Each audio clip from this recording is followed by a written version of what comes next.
नमस्कार दोस्तों। ये NCERT कक्षा 11 की जो पाठ्य पुस्तक है ना, विश्व इतिहास के कुछ विषय, उसका ये 10वां पाठ है, मूल निवासियों का विस्थापन। जो पाठ्य पुस्तक के क्वेश्चन आंसर है ना, वो है ये। ठीक है ना। इससे अपन को जो पाठ पढ़ा है उसका रिवीजन भी हो जाएगा और जो इम्पोर्टेंट फैक्ट है वो भी आ जाएंगे। ठीक है। और यह वीडियो सभी एग्ज़ामों के लिए इम्पोर्टेंट है, क्योंकि ये ऑथेंटिक बुक से ही है, क्योंकि बुक के क्वेश्चन आंसर ही है, तो पढ़ना ज़रूरी है, क्योंकि NCERT की हर एक लाइन इम्पोर्टेंट है। ठीक। मूल निवासियों का विस्थापन। संक्षेप में उत्तर दीजिए। दक्षिणी और उत्तरी अमेरिका के मूल निवासियों के बीच के फर्कों से संबंधित किसी भी बिंदु पर टिप्पणी कीजिए। दक्षिणी और उत्तरी अमेरिका के। ठीक भाई। दक्षिणी और उत्तरी अमेरिका के मूल निवासियों के बीच के फर्कों से, है ना। उत्तरी अमेरिका के मूल निवासी शिकार करने, मछली पकड़ने व संग्रहण करने में रुचि रखते थे। उन्होंने बड़े पैमाने पर खेती करने की कोशिश कभी नहीं की और न ही अनाज का भंडार किया। वे जंगली जानवरों जैसे भैंसे आदि की सवारी व शिकार करते थे। इसके विपरीत दक्षिण अमेरिका के मूल निवासियों की सभ्यता का आधार कृषि थी। मक्का की फसल प्रमुख उपज थी और वे जानवरों का शिकार करते थे, वे मछलियाँ भी पकड़ते थे। ठीक है। उत्तरी अमेरिका के मूल निवासियों ने बड़े पैमाने पर खेती नहीं की और इसलिए वे अधिशेष अनाज का उत्पादन नहीं करते थे। हैं। अतः वहाँ पर केंद्रीय और दक्षिण अमेरिका की भांति राजशाही साम्राज्य को उदय नहीं हुआ। अतः वहाँ केंद्रीय और दक्षिण अमेरिका की भांति राजशाही साम्राज्यों को उदय नहीं हुआ, जबकि दक्षिण अमेरिका में अनेक विशाल साम्राज्य थे, जैसे मायो, एज टैंक वे इंका साम्राज्य। वहाँ पर भूमि के स्वामित्व को लेकर झगड़े नहीं होते थे। इसके अतिरिक्त औपचारिक संबंध बनाना और उपहार देना व लेना प्रचलन था। अतः मित्रता स्थापित करना और उपहारों का आदान प्रदान करना उनकी परंपरा में रची बसी थी। उत्तरी अमेरिका।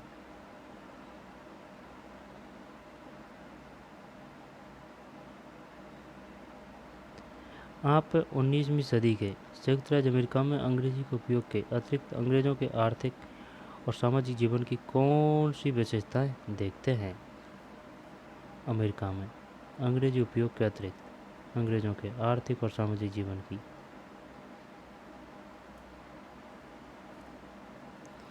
19वीं सदी के संयुक्त राज्य अमेरिका में अंग्रेजी के उपयोग के अतिरिक्त, ठीक है ना, यानी अंग्रेजी के उपयोग के अलावा अंग्रेजों के आर्थिक और सामाजिक जीवन की कौन सी विशेषता देखते हैं?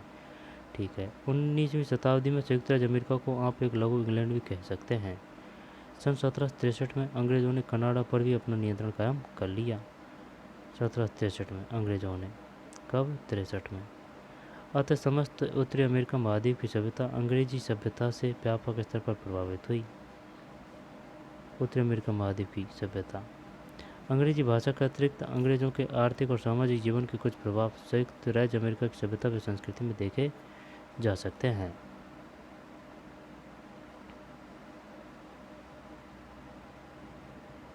अंग्रेज़ों ने कनाडा पर कब नियंत्रण किया था? 1763 में।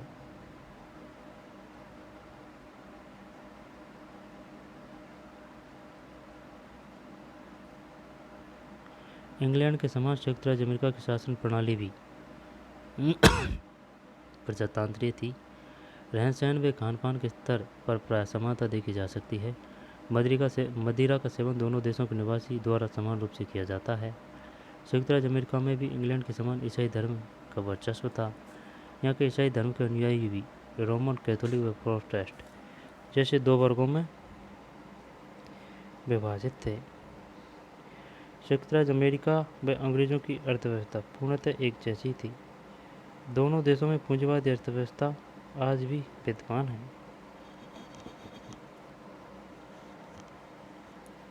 संयुक्त राज्य अमेरिका व अंग्रेज़ों की अर्थव्यवस्था पूर्णतः एक जैसी थी।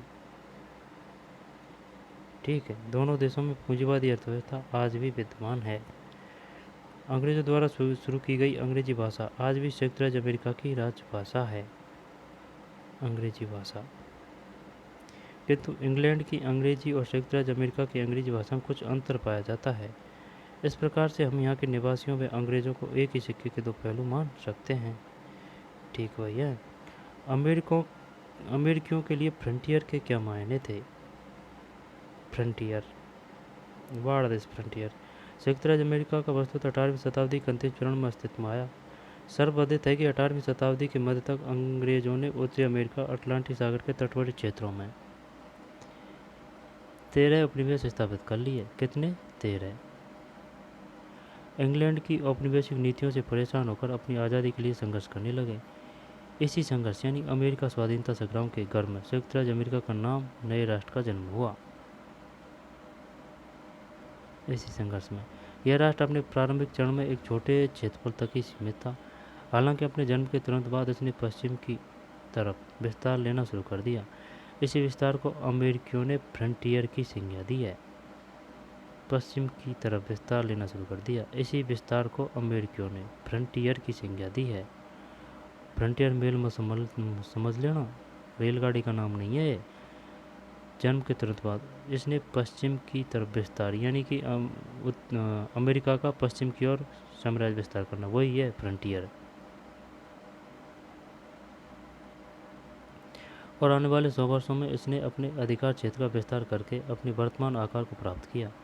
संयुक्त राज्य अमेरिका ने अपना विस्तार करने के लिए युद्ध तथा क्षेत्रों की खरीद दोनों पर ध्यान दिया। उसने दक्षिण में फ्रांस, रूस, लुइसियाना से अलास्का का क्रय किया। फ्रांस, रूस और लुइसियाना से अलास्का का क्रय किया। तो इस तरह मैक्सिको से युद्ध करके उसके विशाल भूभाग पर अपना आधिपत्य स्थापित किया। उल्लेखनीय है कि संयुक्त राज्य अमेरिका का अधिकांश दक्षिण भाग मैक्सिको से जबरन हथियाया गया है। अमेरिका का अधिकांश दक्षिणी भाग। यह स्मरणीय है कि किसी का क्रय विक्रय करते समय क्रेता या विक्रेता वहाँ के स्थानीय निवासियों को किराया लेना भी उचित नहीं समझता था। यही कारण था कि संयुक्त राज्य अमेरिका की पश्चिमी सीमा फ्रंटियर के खिसकने के साथ साथ वहाँ के स्थानीय सरहदवासियों को पीछे की तरफ खिसकने हेतु विवश किया जाता था। इतिहास की किताबों में ऑस्ट्रेलिया के मूल निवासियों को शामिल क्यों नहीं किया गया था? इतिहास की पुस्तकों से ऑस्ट्रेलिया के मूल निवासियों को बाहर रखने के निम्नलिखित कारण थे। ठीक है, पहला है कैप्टन जेम्स कुक ने 1770 में ऑस्ट्रेलिया की खोज की। कुक ने करी थी भाई खोज, भाई बात समझ में, और इसको ही मार दिया गया था यहाँ के मूल निवासियों द्वारा। उसके तथा उसके साथियों के विवरणों से यह ज्ञात होता है कि शुरू में उनका मूल निवासियों के प्रति व्यवहार मधुर था, किंतु हवाई द्वीप में आदिवासियों द्वारा कैप्टन कुक की हत्या कर दी गई। वही हत्या कुछ कारण से की गई होगी, ऐसे थोड़ी है कि चल भाई उन्हें आके चल हत्या कर दी। तत्पश्चात अंग्रेजों और मूल निवासियों के संबंध में कटुता आ गई। अंग्रेजों के मन में आदिवासियों के प्रति घृणा का भाव उत्पन्न हो गया। फलत उन्होंने ऑस्ट्रेलिया के मूल निवासियों के बारे में किसी भी प्रकार की सूचना देने का प्रयास ही नहीं किया। उस समय ऑस्ट्रेलिया का तटीय भाग ही आबाद था। वहाँ से यूरोपीय द्वारा मूल निवासियों को निकालने की कोशिश में दोनों पक्षों में द्वंद्व आरंभ हो गया। फलतः यूरोपियों ने मूल निवासियों के बारे में लिखना बंद कर दिया। उल्लेखनीय कि प्रारंभ में इंग्लैंड से मात्र अपराधियों को ही ऑस्ट्रेलिया भेजा जाता था। इंग्लैंड से मात्र अपराधियों को ही ऑस्ट्रेलिया भेजा जाता था। वे अपराधी ऑस्ट्रेलिया में ही आजीवन रहते थे क्योंकि उनके पास लौटने का कोई प्रावधान नहीं था। अतः इनमें इंग्लैंड सरकार के प्रति जो रोष उत्पन्न था उसकी अभिव्यक्ति भिन्न भिन्न तरीके से मूल निवासियों को प्रताड़ित करने के रूप में होती थी। इस प्रकार दोनों पक्षों में घृणा की भावना निरंतर बढ़ती गई। उपरोक्त कारणों की वजह से 20वीं शताब्दी के मध्य तक ऑस्ट्रेलिया में पढ़ाई जाने वाली इतिहास की पुस्तकों में वहाँ के मूल निवासियों को उल्लेख नहीं के बराबर था। 20वीं शताब्दी के मध्य, हालांकि 1968 के बाद गलतियों को सुधारा गया। 19वीं शताब्दी हो गई है। हालांकि 1968 के बाद गलतियों को सुधारा गया और ऑस्ट्रेलिया के मूल निवासियों के इतिहास में बराबर स्थान दिया जाने लगा। संक्षेप में निबंध लिखिए। चल लिखते हैं। लोगों की संस्कृति को समझने में संग्रहालय की गैलरी में प्रदर्शित चीज़ें कितनी कामयाब रहती है। किसी संग्रहालय के देखने के अपने अनुभव के आधार पर सोहोदाहरण विचार कीजिए। किसी देश के संग्रहालय की गैलरी में प्रदर्शित विभिन्न चीज़ों को देखकर हम उस देश की सभ्यता संस्कृति के विषय में उनके निवासियों के रीति रिवाजों, खान पान, वेशभूषा आदि के विषय में सुगमतापूर्वक समझ सकते हैं। उदाहरण के लिए भारत के विभिन्न संग्रहालयों में प्रदर्शित हड़प्पाई सभ्यता संबंधी मृद भांडों, मोहरों, औजारों, आभूषणों और घरेलू उपकरणों को देखकर हम उस सभ्यता के निवासियों के रहन सहन, आर्थिक, सामाजिक, धार्मिक जीवन के विषय में महत्वपूर्ण जानकारी प्राप्त कर सकते हैं। उन प्रदर्शित चीज़ों से यह स्पष्ट है कि हड़प्पा सभ्यता के लोगों की शिल्प तथा उद्योग संबंधी प्रतिभा उच्च कोटि की थी। यह भी जाहिर होता है कि ये चाक की सहायता से मिट्टी के सुंदर एवं कलात्मक बर्तन बनाते थे, जिन्हें लाल और काले रंगों से रंगा भी जाता था।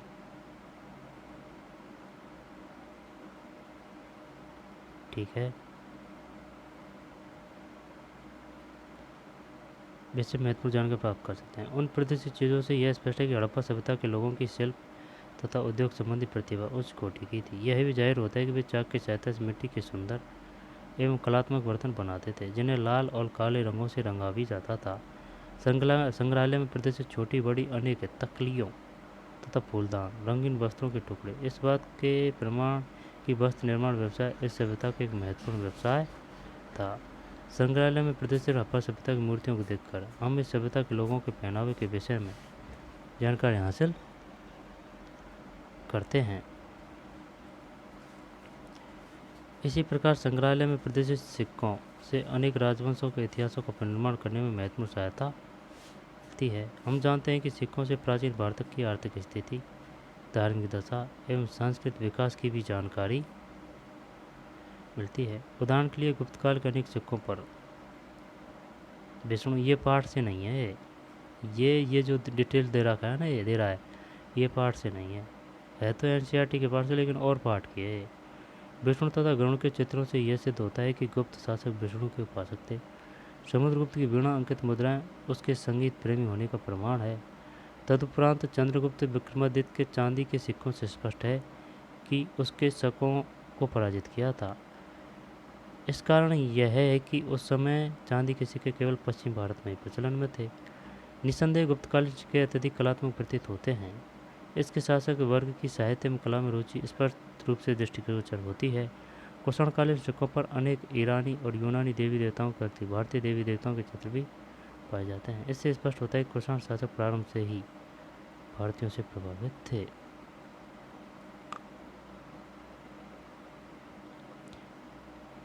इस प्रकार अनेक देशों के संग्रहालयों की गैलरी में प्रदर्शित चीज़ों को देखकर हम उनकी सांस्कृतिक संबंध में अमूल्य जानकारी प्राप्त कर सकते हैं। छठा है, कैलिफोर्निया में 4 लोगों के बीच 1880 में हुई किसी मुलाकात की कल्पना कीजिए। ये 4 लोग हैं, एक अफ्रीकी गुलाम, एक चीनी मजदूर, गोल्ड रश के चक्कर में आया हुआ एक जर्मन और होपी कबीले का एक मूल निवासी। बातचीत का वर्णन कीजिए। कैलिफोर्निया संयुक्त राज्य अमेरिका का एक महत्वपूर्ण राज्य है। यहाँ 1880 में जोसेफ नामक एक अफ्रीकी गुलाम, ली तुंग नामक एक चीन का मजदूर, एक जर्मन व्यापारी विलियम और होपी कबीले का वॉब नामक एक मूल निवासी आसपास ही रहते थे। किसी समय अमेरिकी महाद्वीप में अफ्रीका से लाए गए गुलामों की संख्या बहुत अधिक थी। 1750 ईस्वी में कुछ लोगों के पास अनुमानतः हजार की संख्या में गुलाम होते थे, लेकिन 1861 में संयुक्त राज्य अमेरिका में दास प्रथा को समाप्त कर दिए जाने के परिणामस्वरूप जोसेफ स्वतंत्र नागरिक बन गया। ली तुंग के पूर्वज भी बहुत समय पहले संयुक्त राज्य अमेरिका में आ गए थे। विलियम गोल्ड रश के दौरान कैलिफोर्निया में आया था। यह उल्लेखनीय है कि उत्तरी अमेरिका की धरती के नीचे सोना होने का अनुमान पहले से ही लगाया जाता था। सन 1840 में कैलिफोर्निया में यूरोपीय वहाँ हजारों की संख्या में पहुँच गए सोने के चक्कर में। विलियम में से यूरोपीय में से एक था। बॉब के पूर्वज दीर्घकाल से कैलिफोर्निया में रह रहे थे। वे चारों एक दूसरे को जानते थे। चारों में प्राय बातचीत होती रहती थी और कभी कभी रविवार को उनकी मुलाकात भी हो जाती थी। यहाँ प्रस्तुत है कि उनकी एक मुलाकात में होने वाली बातचीत का वर्णन। अफ्रीका गुलाम जोसेफ।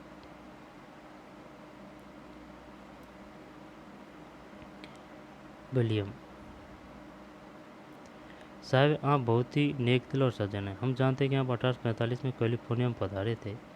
ईश्वर की कृपा है कि आपने अपनी मेहनत और ईमानदारी से सोने के व्यापार में चला कमाया।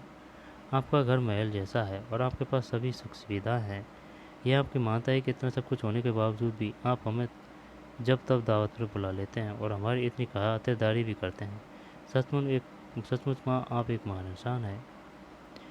चीनी मजदूर ली तुम बोल रहा है। मैं भी जोसेफ के विचारों से पूरी तरह सहमत हूँ। विलियम साहब सभी महान इंसान हैं। उन्हें धन का कोई ज़रूरत नहीं है। अन्यथा रेल विभाग में एक मजदूर का काम करने वाले तुम जैसे व्यक्ति को आज के ज़माने में पूछता कौन है। निस्संदेह आज के ज़माने में विलियम साहब जैसा नेक इंसान दुर्लभ है। एक मूल निवासी वो बोल रहा है। मेरे पास जो विलियम साहब की इंसानियत का बखान करने के लिए शब्द ही नहीं है। मेरी पत्नी अस्थमा की मरीज है। एक दिन अचानक उसकी तबीयत बहुत ख़राब हो गई। उसे फ़ौरन अस्पताल ले जाना जरूरी था, किंतु मेरे पास न तो पैसा था और न गाड़ी। तभी विलियम साहब भगवान बनकर आ पहुँचे। वे अपनी गाड़ी में मेरी पत्नी को अस्पताल ले गए। उन्होंने बिना बताए उसके इलाज के लिए पैसे जमा कर दिए। यह सत्य है कि मेरी पत्नी को उनकी कृपा से नया जीवन मिला। मेरा परिवार विलियम साहब का एक एहसान जीवन भर कभी नहीं भूल सकता। ये एनसीईआरटी की किताबों से नहीं है। ये ऐसे ही विचार करके सोच समझ के दिए हैं उत्तर। ठीक है ना। लेकिन नाम वही है, सोच विचारधारा पाठ से ही है। जर्मन व्यापारी विलियम। आप लोग इतनी अधिक प्रशंसा करके मुझे शर्मिंदा नहीं कीजिए। मुझे जर्मनी छोड़कर कैलिफोर्निया आए हुए लगभग 40 वर्ष बीत चुके हैं। उस समय 20 साल का नौजवान था और अब मेरे पैर कब्र की तरफ बढ़ रहे हैं। आपके प्यार के कारण जब मैं जर्मनी में रहने वाले अपने संबंधियों तक को भूल गया हूँ। अब तो आप ही मेरे अपने हो। अब मुझे आप सबके साथ जीना और मरना है। सचमुच मैं बहुत खुशकिस्मत हूँ कि मुझे आप जैसे दोस्त मिले। इस प्रकार हमारी यह दोस्ती हमेशा बनी रहे। ठीक।